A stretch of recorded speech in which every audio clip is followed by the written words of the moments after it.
Hello guys, most welcome. हम कर रहे हैं फाइनेंशियल अकाउंटिंग। चैप्टर चल रहा है हमारा रॉयल्टी अकाउंट। रॉयल्टी अकाउंट का आज का लेक्चर नंबर 3 है। लेक्चर नंबर 1 के अंदर मैंने कॉन्सेप्ट बताया था एंड लेक्चर नंबर 2 के अंदर हमने रॉयल्टी टेबल बनाना सीखा था, जिसके अंदर हम रॉयल्टी अमाउंट कैसे कैलकुलेट करते हैं, मिनिमम रेंट का क्या ट्रीटमेंट होता है एंड साथ में शॉर्ट वर्किंग अगर हो जाती है तो वो कैसे निकालते हैं, शॉर्ट वर्किंग का रिकॉपमेंट कैसे होता है, ये सब कुछ हमने समझ लिया है। तो 2 लेक्चर अगर देखे हैं तो आज का लेक्चर आपको बहुत अच्छे से समझ में आएगा। देखिए, आज के लेक्चर के अंदर अब हम अकाउंटिंग की तरफ चलेंगे। ठीक है, कॉन्सेप्ट समझा, रॉयल्टी कैलकुलेट करना सीखा, शॉर्ट वर्किंग निकालना सीखा, लेकिन अब हमारा ध्यान रहेगा अकाउंटिंग की तरफ। अकाउंटिंग हम 2 बुक्स के अंदर करते हैं रॉयल्टी अकाउंट के अंदर। एक तो इन द बुक्स ऑफ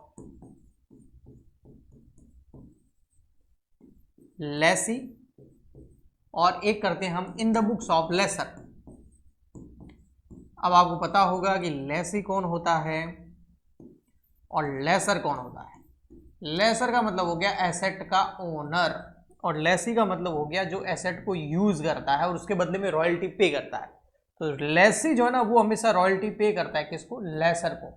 तो लेसी के लिए जो रॉयल्टी है ना वो एक्सपेंस होती है और लेसर के लिए जो रॉयल्टी है वो एक तरह की इनकम होती है। ठीक है, तो सबसे फर्स्ट जो है हम यहां स्टार्ट करेंगे, ये वाला। हम आज अकाउंटिंग करना सीखेंगे in the books of lessor. Next lecture के अंदर मैं आपको in the books of lessee जो है अकाउंटिंग करना सिखाऊंगा। तो लेसी की बुक्स में अगर अकाउंटिंग करें, अकाउंटिंग का मतलब जनरल एंट्री करो, फिर उनके लेजर बनाओ, लेजर अकाउंट्स बनाओ। तो in the books of Lesi अगर हम अकाउंटिंग करते हैं रॉयल्टी अकाउंट की, तो इसके अंदर 2 तरीके हैं जर्नल एंट्रीज करने के, एक या फिर अकाउंट्स बनाने के। एक तो है when minimum rent account. Minimum rent account आपको पता ही होता है, वो होता तो है मिनिमम रेंट, बट हम मिनिमम रेंट अकाउंट जो ओपन नहीं करते हैं। When minimum rent account not open, मतलब मिनिमम रेंट अकाउंट ओपन नहीं करना है। मिनिमम रेंट अकाउंट ओपन किए बिना ही हमको जर्नल एंट्रीज करनी है और अकाउंट्स बनाने हैं। सेकंड नंबर आता है जब मिनिमम रेंट अकाउंट ओपन होता है, when minimum rent account is open. Okay जी, ठीक है। तो 2 सिचुएशन है। अब एग्जाम में अगर आपको जो अकाउंटिंग पूछी जाती है इन द बुक्स ऑफ लेसी की, जो क्वेश्चन दिया हुआ है उसमें बोला हुआ है इन the books of Lesi accounting कीजिए, और फिर ये 2 ऑप्शन आपको देगा। अगर दोनों में से ऑप्शन नहीं देता है तो इजी है, यही कीजिए फर्स्ट वाला। ओके, सो फर्स्ट वाला स्टार्ट करते हैं। When minimum rent account is not open, अगर मिनिमम रेंट अकाउंट ओपन नहीं हो तो फिर अकाउंटिंग कैसे होती है? When minimum rent account is not, मैं दोनों करवा दूंगा आज आपको, ठीक है, ओपन। इसके अंदर जो 3 एंट्री होगी टोटल मिला के, फर्स्ट एंट्री जो होगी ना वो होगी तब जब होगी रॉयल्टी ड्यू। रॉयल्टी क्या होगी? आपकी ड्यू हो गई, भाई रॉयल्टी पे करनी है। तो रॉयल्टी जब ड्यू होगी ना तो 3 तरह की सिचुएशन होती है एक क्वेश्चन के अंदर, और तीनों में से कोई एक सिचुएशन होगी। अब क्या क्या सिचुएशन हो सकती है? एक तो सिचुएशन हो सकती है कि जो आपका रॉयल्टी का अमाउंट है, रॉयल्टी जो अमाउंट है आपका, हाँ, वो ज्यादा है मिनिमम रेंट से। अच्छा सर, जैसे एग्जांपल दे दो सर, थोड़ा और समझ में आ जाए। जैसे आपकी रॉयल्टी बन रही है फॉर एग्जांपल के लिए 12,000 रुपए की, जबकि मिनिमम रेंट है आपका 10,000 रुपए का, है ना। तो इस केस के अंदर शॉर्ट वर्किंग होगी? शॉर्ट वर्किंग तो होगी नहीं, तो और मिनिमम रेंट अकाउंट ओपन हमको करना नहीं है, हम वही सिचुएशन कर रहे हैं। तो हम सिंपल सी ये सिचुएशन हो जब आपकी रॉयल्टी मिनिमम रेंट अकाउंट से ज्यादा बन रही है, यानी कि शॉर्ट वर्किंग वगैरह तो होगी नहीं, तो इस केस के अंदर हम सिंपल एंट्री कर देंगे, रॉयल्टी अकाउंट को कर देंगे डेबिट और 2 कर देंगे आपका लेसर अकाउंट या लैंडलॉर्ड अकाउंट, एक ही बात है। कितने से? 12,000 रुपए से। ये सबसे इजी तरीका है। अच्छा सर, रॉयल्टी अकाउंट डेबिट क्यों हुआ? क्योंकि रॉयल्टी एक एक्सपेंडिचर है, किसके लिए? लेसी के लिए, और हम लेसी की बुक्स में एंट्री कर रहे हैं।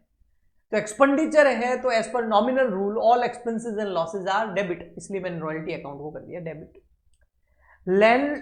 जो लेसर है या लैंडलॉर्ड अकाउंट है, ये क्रेडिट क्यों होगा? लेसर अकाउंट इसलिए क्रेडिट हो रहा है क्योंकि अभी रॉयल्टी ड्यू हुई है। लेसर को 12,000 रुपए देने हैं, लेकिन अभी तक दिए नहीं है, पेमेंट की एंट्री आगे होगी, तो ये एक तरह की हमारी लायबिलिटी होगी। लेसर हमारे लिए एक तरह का क्रेडिटर हो गया, कभी उसको 12,000 रुपए देने हैं, और लायबिलिटी अगर बढ़ती है, इंक्रीज होती है, तो हम क्रेडिट करते हैं। ओके, तो ये तो हो गई हमारी सिचुएशन एक। अच्छा, और भी सिचुएशन हो सकती है, क्या हो सकती है आइए देखते हैं, सेकेंड सिचुएशन पे डिस्कस करते हैं। ऐसा भी तो हो सकता है जब आपका जो रॉयल्टी अमाउंट है वो कम हो और मिनिमम रेंट ज्यादा हो, इस केस में शॉर्ट वर्किंग होना लाजमी है। ये तो हमने सीखा है लेक्चर नंबर सेकंड के अंदर। मान लेते हैं हमारा जो रॉयल्टी अमाउंट है वो 7,000 रुपए का है, जबकि मिनिमम रेंट जो है हमारा वो तो 10,000 देना है। तो इस केस के अंदर शॉर्ट वर्किंग होगी, बिल्कुल होगी। तो यहां पर अब हम रॉयल्टी अकाउंट को 10,000 से डेबिट नहीं करेंगे, रॉयल्टी अकाउंट को हम केवल 7,000 से डेबिट करेंगे, क्योंकि वास्तव में रॉयल्टी तो केवल 7,000 की बनी है। बट देखा जाए तो लेसर को कितने देने हैं? 7,000 देने हैं? नहीं, लेसर को तो पूरे 10,000 देने हैं, कम से कम इतने तो देने ही पड़ते हैं। सेकंड लेक्चर में हमने बहुत अच्छे से समझा, फर्स्ट लेक्चर में भी बताया था मैंने आपको। तो ये जो 3,000 रुपए कम पड़ रहे हैं, ये भी तो देने पड़ेंगे। हाँ, ये इसको हम बोलते हैं शॉर्ट वर्किंग। ठीक है सर, शॉर्ट वर्किंग वाला तो समझ में आ गया, बट शॉर्ट वर्किंग को सर डेबिट क्यों किया? रॉयल्टी को तो डेबिट इसलिए किया क्योंकि खर्चा है, लेसर को क्रेडिट इसलिए किया क्योंकि लायबिलिटी 10,000 देनी है, और कम से कम इतने तो देने ही हैं। लेकिन ये शॉर्ट वर्किंग को डेबिट क्यों किया? शॉर्ट वर्किंग को अगर एज ए एक्सपेंस मानोगे तो रॉन्ग हो जाएगा। क्यों? क्योंकि एक्सपेंस तो भैया रॉयल्टी है ही हमारा, उसमें डाल देते। शॉर्ट वर्किंग यहां पर एक तरह की एसेट की तरह ट्रीट हो रही है, और एसेट क्या होती है? अगर डेबिट होती है कि भैया अभी तो हम 3,000 रुपए हमारी जेब से दे रहे हैं, शॉर्ट वर्किंग लेसर लेसी बोलेगा भाई लेसर को मैं तुमको अभी मेरी जेब से दे रहा हूं, आने वाले सालों में अगर जब रॉयल्टी ज्यादा बन जाएगी मिनिमम रेंट से, तो मैं इसको रिकॉप भी कर लूंगा। तो इसलिए यहां पर रिकॉपमेंट का राइट होता है, इसलिए एसेट डेबिट कर रहे हैं कि अभी एडवांस में दे रहे हैं, बाद में वसूल लेंगे। तो जब रिकॉप करेंगे तब ये शॉर्ट वर्किंग क्या हो जाएगा? क्रेडिट हो जाएगा। हाँ, जब रिकॉपमेंट का जो राइट है, रिकवरी का राइट जो है वो एलप्स हो जाता है, वो खत्म हो जाता है टाइम पीरियड, उसके बाद इस शॉर्ट वर्किंग को एक्सपेंस की तरह ही ट्रीट करके पीएनएल में ट्रांसफर कर सकते हैं। ओके, ये हो गई आपकी दो सिचुएशन। नेक्स्ट सिचुएशन एक और है, थर्ड वाली। ठीक है, थोड़ा सब्र रखना, अच्छा समझ में आएगा, कोई कंफ्यूजन नहीं होगा, आराम से क्वेश्चन अटेंड कर सकते हैं। थर्ड वाली जो सिचुएशन होगी, सिचुएशन नंबर सी बोल देते हैं। इसका मतलब है कि भैया मान लेते हैं कि अगर रॉयल्टी जो है ना, वैसे तो ये दो सिचुएशन में आ गया है सब, लेकिन फिर भी मैं एक और क्रिएट कर देता हूं। मान लेते हैं जो रॉयल्टी है वो 0 बन गई, यानी कि प्रोडक्शन हुआ ही नहीं, और मिनिमम रेंट है 10,000 का। तो इस केस के अंदर पूरा का पूरा जो 10,000 है वही क्या हो गया? Short working. Royalty account debit होगा ही नहीं, कि रॉयल्टी है ही नहीं, तो अभी तो पूरे के पूरे जेब से दे देंगे शॉर्ट वर्किंग अकाउंट डेबिट करके। कितने? 10,000 रुपए। किसको? लेसर को। लेसर को ड्यू कर दिया, बाद में शॉर्ट वर्किंग को रिकॉपमेंट करेंगे तब इसको क्रेडिट कर देंगे, अदरवाइज फिर ये पीएनएल में ट्रांसफर हो जाएगा। ओके, तो ये तीन सिचुएशन हो सकती है। क्या तीनों सिचुएशन एक साथ होगी? नहीं, तीनों में से कोई एक सिचुएशन होगी, वो क्वेश्चन के ऊपर डिपेंड करता है। तो ये तो हो गया भैया रॉयल्टी अमाउंट क्या हो गया? ड्यू हो गया। अब इन तीनों ही केस के अंदर लेसर क्या हुआ? क्रेडिट हुआ। नेक्स्ट एंट्री में जब हम रॉयल्टी का पेमेंट करेंगे तो ये लेसर अकाउंट जो है ये डेबिट हो जाएगा। तो लेसर यानी कि लैंडलॉर्ड को जब हम रॉयल्टी का पेमेंट करेंगे, रॉयल्टी ड्यू तो हो गई, जब पेमेंट करेंगे, अब देखो मैं जनरल का फॉर्मेट इसलिए नहीं बनाया क्योंकि मुझे सिचुएशन समझानी थी, अदरवाइज क्वेश्चन में एक ही सिचुएशन होगी, तीनों तो होगी नहीं साथ में, तो हम जर्नल का फॉर्मेट बना के उसके अंदर ही जर्नल एंट्री करनी है। ओके, सो रॉयल्टी अमाउंट का जब पेमेंट होगा तो अब देखो यहां पर भी दो सिचुएशन होगी। कैसे? क्या यहां पर कोई रिकॉपमेंट का राइट है? इतनी रॉयल्टी बन रही है कि हम रिकॉप कर सकते हैं? फर्स्ट सिचुएशन में हो सकता है, इस सिचुएशन में 2000 रुपए जो है उसको रिकॉप किया जा सकता है। अगर रिकॉपमेंट का राइट नहीं है तो इस केस के अंदर सिंपल एंट्री होगी, जो ये लेसर है ये आपका हो जाएगा डेबिट और 2 हो जाएगा बैंक। अब ये सिचुएशन में लेसर 12,000 से डेबिट होगा, ये सिचुएशन में लेसर 10,000 से डेबिट होगा और ये सिचुएशन में 10,000 से डेबिट होगा। टू बैंक तीनों में से कोई एक सिचुएशन होगी। अगर ये वाली सिचुएशन हुई और पिछले साल की कोई रॉयल्टी रिकॉप करने का राइट हुआ तो 2000 तक रिकॉप कर सकते हैं। तो रिकॉपमेंट का अगर राइट हुआ तो उस केस के अंदर क्या होगा, लेसर तो डेबिट होगा, बिल्कुल होगा, बट क्रेडिट जो होगा ना, एक तो शॉर्ट वर्किंग होगी। देखो मैंने बोला ना, जब जब शॉर्ट वर्किंग को रिकॉप करेंगे क्रेडिट हो जाएगी, रिकॉप नहीं करेंगे तो ये क्रेडिट नहीं होगी, फिर तो यही एंट्री होगी। और टू बैंक मतलब सारा पैसा लेसर को न देख करके उसमें से कुछ वसूल भी कर सकते हैं अगर पिछले साल कोई शॉर्ट वर्किंग हुई हो तो। ओके, ये 1 ईयर का ही है, मैं पिछले साल की बात कर रहा हूँ। Next third entry, last entry है इस मेथड की, वो ये है कि ये जो रॉयल्टी है ना, हाँ देखो शॉर्ट वर्किंग तो क्रेडिट होगी जब रिकॉपमेंट करेंगे तब, और रिकॉपमेंट का राइट खत्म हो जाएगा तो पीएनएल में ट्रांसफर होगी। लेकिन जो रॉयल्टी अकाउंट डेबिट हो रहा है अगर, तो वो तो पीएनएल में जाएगा ही जाएगा, क्योंकि ईयर एंड पे जो एक्सपेंसेस होते हैं उसको हम पीएनएल अकाउंट में ट्रांसफर करते हैं। तो रॉयल्टी अकाउंट अगर हम ट्रांसफर करें to PNL account, profit and loss account, तो इस केस के अंदर जो रॉयल्टी सबसे फर्स्ट एंट्री में अगर डेबिट हो रखा है तो वो यहां क्रेडिट हो जाएगा और पीएनएल अकाउंट हो जाएगा डेबिट। ये हुआ आपका फर्स्ट मेथड जिसमें ओनली 3 एंट्री होगी। अब फर्स्ट 3 में से कोई एक होगी, सेकंड 2 में से कोई एक होगी, और थर्ड नंबर एंट्री अगर रॉयल्टी डेबिट हो रखा है तो होगी, ओनली शॉर्ट वर्किंग डेबिट हो रखा है तो नहीं होगी। हाँ, शॉर्ट वर्किंग का राइट अगर खत्म हो जाए रिकॉप करने का तो उस केस के अंदर जो शॉर्ट वर्किंग भी पड़ी है उसको भी इसी तरीके से पीएनएल अकाउंट डेबिट करके टू शॉर्ट वर्किंग कर देंगे। तो वो सिचुएशंस कौन सी होगी वो क्वेश्चन के ऊपर डिपेंड करता है। लेकिन कुल मिलाकर के टोटली हमने जो फर्स्ट मेथड है कौन सा, when minimum rent account is not open, वो हमने कर लिया। अब मैं भी मेथड करवाता हूं, when minimum rent account is open. दोनों में डिफरेंस ये है कि यहां पर जो 3 एंट्री हो रही है वहां पर 4 होगी। एक फर्स्ट एंट्री जो एक्स्ट्रा होगी वो मिनिमम रेंट अकाउंट को ओपन करने की, और second entry minimum rent account को क्लोज करने की होगी। यानी कि मिनिमम रेंट अकाउंट को क्लोज तो करना ही है। तो आइए B situation, when minimum rent account is open.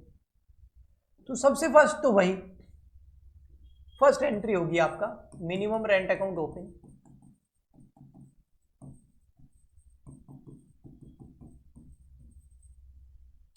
Sir minimum rent account open करेंगे मतलब भाई जो भी मिनिमम रेंट तय किया गया है उस हिसाब से उस मिनिमम रेंट अकाउंट को जो है हम ओपन करेंगे। ओपन करने का मतलब हो गया उसको डेबिट करेंगे, ठीक है, और उसके बाद में फिर नेक्स्ट एंट्री के अंदर मिनिमम रेंट अकाउंट को जो है हम क्लोज भी कर देंगे। तो मिनिमम रेंट अकाउंट टोटल देखा जाए तो ओपन कब होगा, मिनिमम रेंट अकाउंट तब ओपन होगा जब आपकी रॉयल्टी ड्यू होगी।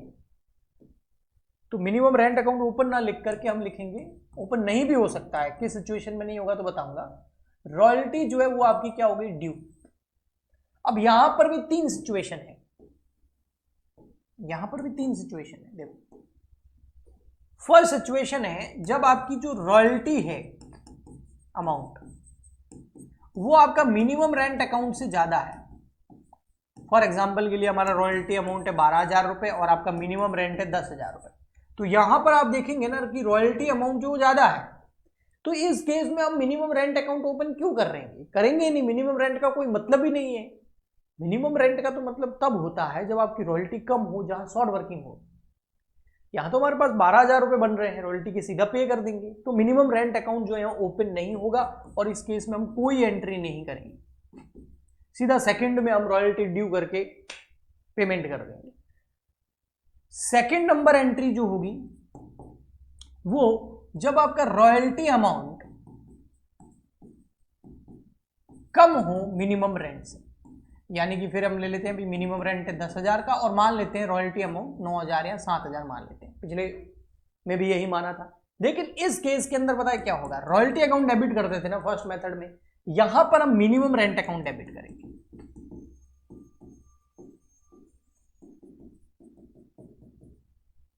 यहां नो एंट्री की जगह आप ऐसा भी कर सकते हैं कि भैया मिनिमम रेंट अकाउंट नहीं होगा, लेकिन ये तो काम कर ही सकते हैं, रॉयल्टी अकाउंट तो डेबिट कर ही दो कि भाई 12,000 की रॉयल्टी है और किसको पे करनी है, लेसर को, तो ये आपकी रॉयल्टी ड्यू हो गई।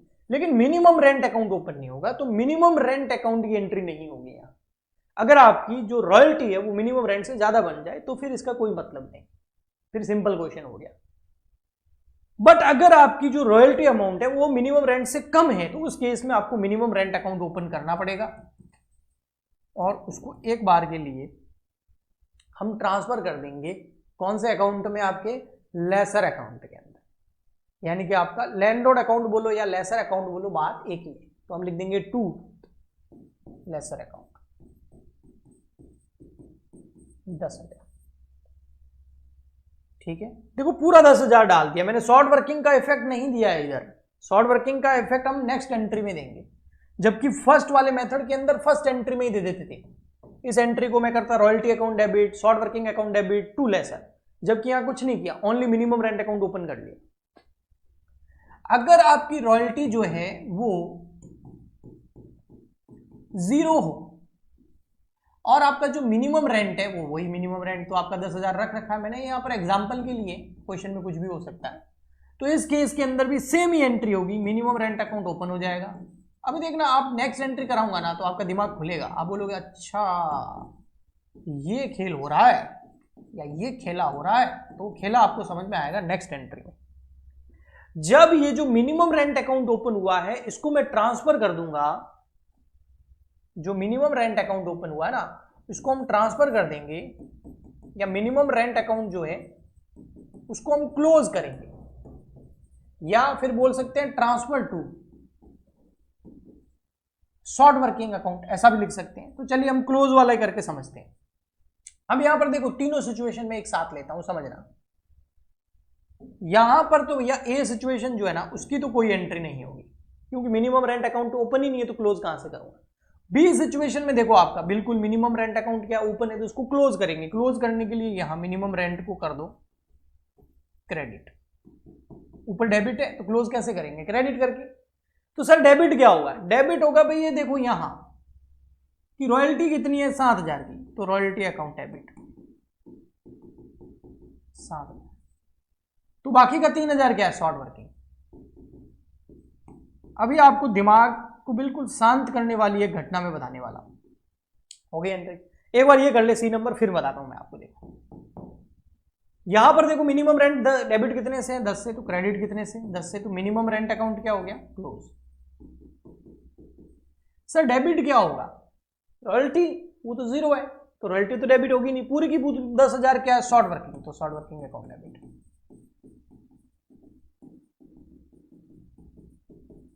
देखा जाए तो एक बार मैं आपको समझाने के लिए कुछ कट करता हूं, मिनिमम रेंट अकाउंट से मिनिमम रेंट अकाउंट गया।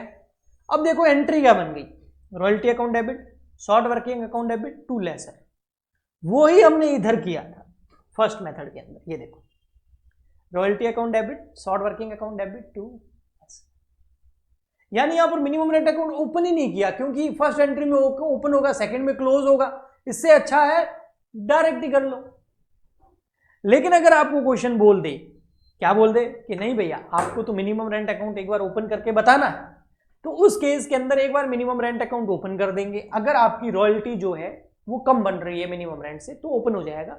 नेक्स्ट एंट्री के अंदर हम बताएंगे कि ये जो आपका मिनिमम रेंट अकाउंट है ये क्लोज करो, और ये इसमें क्या क्या है, इसमें रॉयल्टी भी है, शॉर्ट वर्किंग भी है, यहाँ पर पूरी की पूरी शॉर्ट वर्किंग है। जबकि यहाँ पर आपकी जो रॉयल्टी है वो ज्यादा बन रही थी मिनिमम रेंट से, तो मिनिमम रेंट अकाउंट ओपन ही नहीं हुआ, तो शॉर्ट वर्किंग वगैरह हुई नहीं, पूरी की पूरी रॉयल्टी फर्स्ट एंट्री में डेबिट कर दी। अब एंट्री नंबर जो थर्ड और फोर्थ है वो वही होगी जो फर्स्ट मेथड में थी, एक लेसर को पेमेंट करने की, एक रॉयल्टी को पीएनएल में ट्रांसफर करने की। तो थर्ड एंट्री में हम क्या करेंगे, पेमेंट करेंगे टू लेसर। अब लेसर आप देखो फर्स्ट एंट्री में क्या हो रखा है, क्रेडिट हो रखा है, तो यहाँ डेबिट हो जाएगा। मान लेते हैं रिकॉपमेंट है ही नहीं, तो इस केस के अंदर लेसर जो है वो क्या हो जाएगा, डेबिट टू बैंक। लेकिन अगर रिकॉपमेंट का राइट है और रिकॉपमेंट कर सकते हैं, अधिकतर उसी सिचुएशन में होता है जब आपका कोई शॉर्ट वर्किंग ना हो इस साल, तो पिछले साल की जो शॉर्ट वर्किंग है उसको हम क्या कर सकते हैं, रिकॉप, और वो कैसे करेंगे, lessor account debit, short working credit हो जाएगा, शॉर्ट वर्किंग हो जाएगा आपका क्रेडिट, और 2 हो जाएगा आपका बैंक। लास्ट एंट्री आपका जो रॉयल्टी है उसको पीएनएल में ट्रांसफर कर दो। और अगर ऐसी कोई शॉर्ट वर्किंग पड़ी है जिसका टाइम खत्म हो गया है उसको भी आप पीएनएल में ट्रांसफर कर सकते हैं। तो रॉयल्टी अकाउंट ट्रांसफर टू